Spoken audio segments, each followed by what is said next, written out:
Tabing awahing way lami nga balita atong unahon karong semana mo uminto og kinatibuk-an kuno 24 pesos ang gasolina.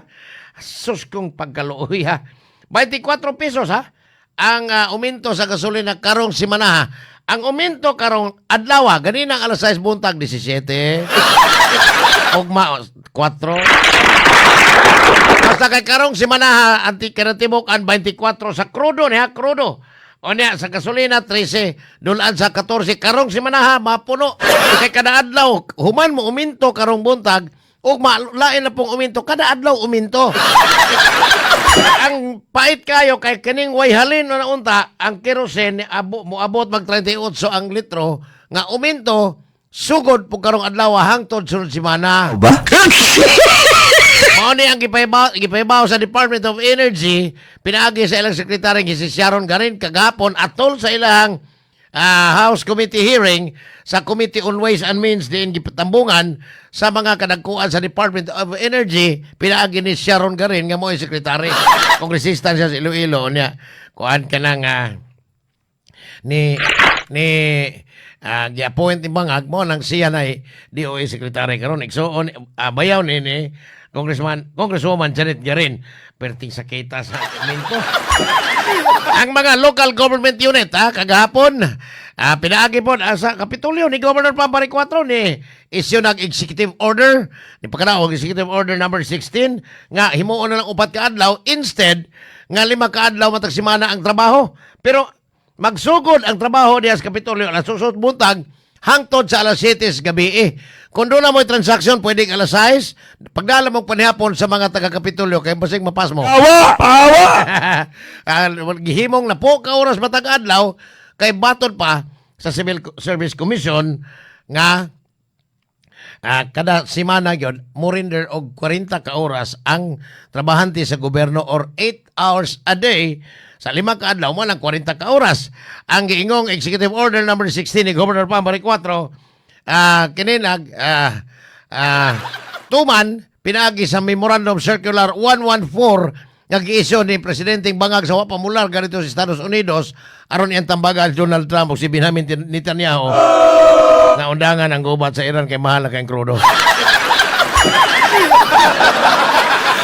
Ang mayor dakbayan sa Sugbo si Mayor Nestor Archival niingon iya sa panidaan kay batod pa 8 to 5 lang sa gihapon sila 5 working days a week kay dunay kuno mga stakeholders nga niauhag nga ayaw lang usa ni patuman iya sa kunong estudyohan o panidaan ang dagan ining 4 lang ka oras 4 lang ka adlaw nga trabaho sa matag semana kay usas ako nakit-an ini di na pud angayan nga mag 4 ka adlaw na trabaho sa Cebu City Government employees kay namoy Mayor of the Night si Tomas D. Ay.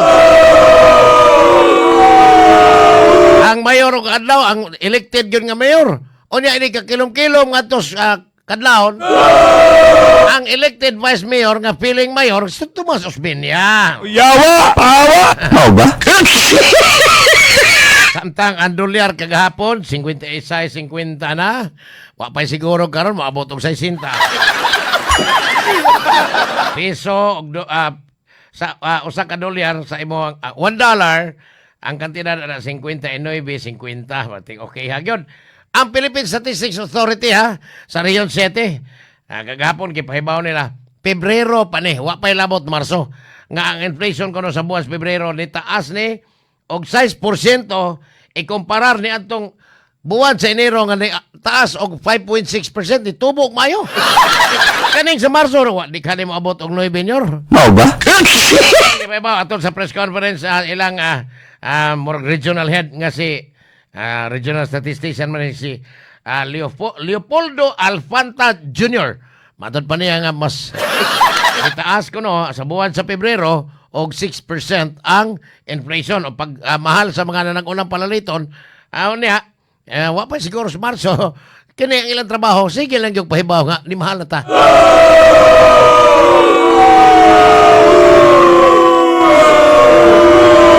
Department of Energy, kahapon balikan na to, ari na putas kuryente.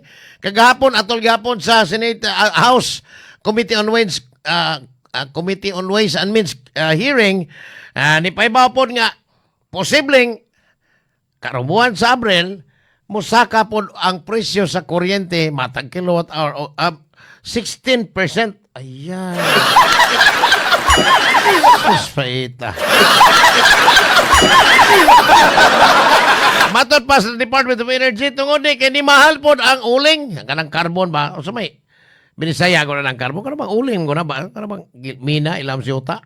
Ito man na, murag lapo. Carbon man yun na. Matod pa ni Secretary Garin nga ang electricity sunod buwan, tungod, mumahal og 16% tungod kay ang ilang krudo kaya pa sa nginlan. Ang transportation cost niini mutaas og tamas ginhawa. Kagahapon ra kutob ang La Nina. Ang low pressure area mo ay padung nga muhasi sa Pilipinas. Nihasi na. Dunay dako nga chance nga mamahimo ning bagyo. Gapon small man to karon medium chance. Pero marang-arang na lang kay matud pa di mo igo diri sa Pilipinas. Muliko sa gamay ni gahimo na niyang bagyo. Arang-arang. Salamat kayo ha, Senyor Santo Niño. Samtang sa laing bahin at sa naging bayan 5th Division kagahapon. Actually kagahapon na nila kapagawas ato pa man ning buwas Pebrero. Ang maong kamanduan nga ni embargo sa 16 kang mga propriedad ni kanhi or ni resigned congressman sa Ako Bicol Party List sa Saldico. 16 ka mga propriedad din ang upat na as Makati. Yung mga properties ba? Properties lang, di lang propriedad, isod sa iyon.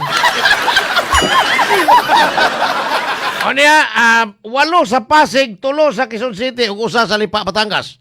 Matod pa ang maong mga properties ni Saldico, nagkantidad ng 215 milyones base sa banabana sa assessment sa Sandigan Bayan. Kini base sa motion sa prosecution nga kinahanglang embargohon ni kay kani sa pagduda nga kining kwartaha na nagagikan sa kinawat nga pondo gikan ni atong flood control dito sa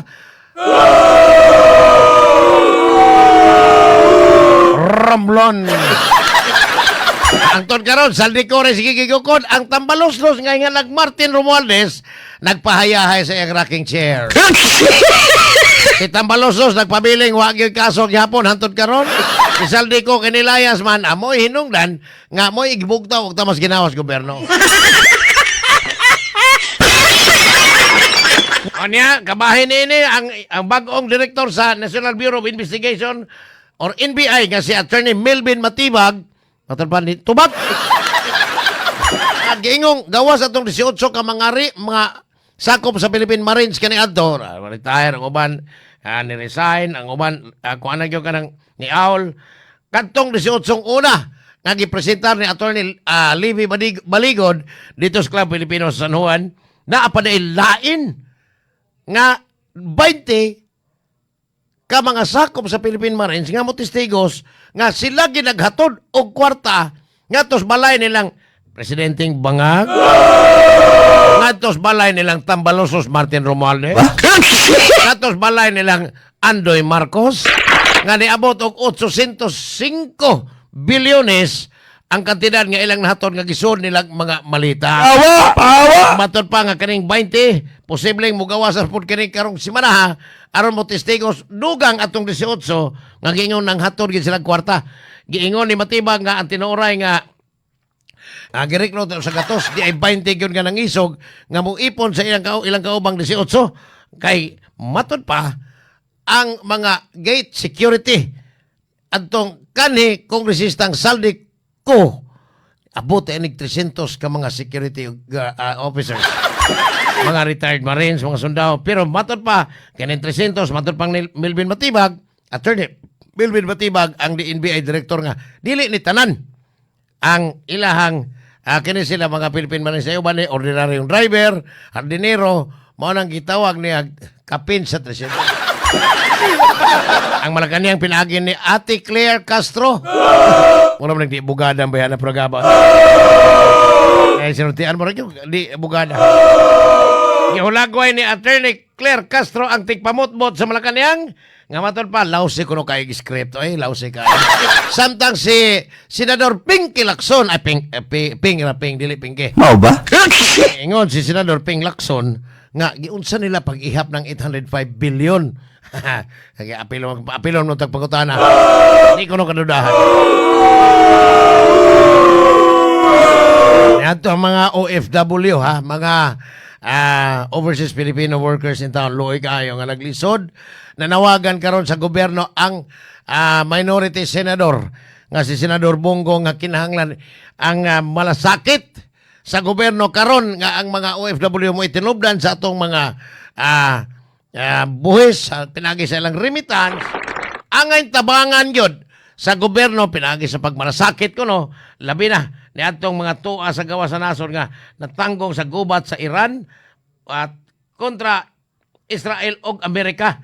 Matod pa ha ni Senador Bongo nga karon magkinahanglan nga ang gobyerno muliho og tamas ginawa tanang paagi himuon alang sa kalawasan sa atong mga OFW nga natanggong dito sa Middle East. Tas kagahapon atong na-interview din si DMW Regional Director Jao Lucero. Ayang natubag tong tanan pero napay wa pa na pangutanang nalimtan ato ipatubag sa unahan.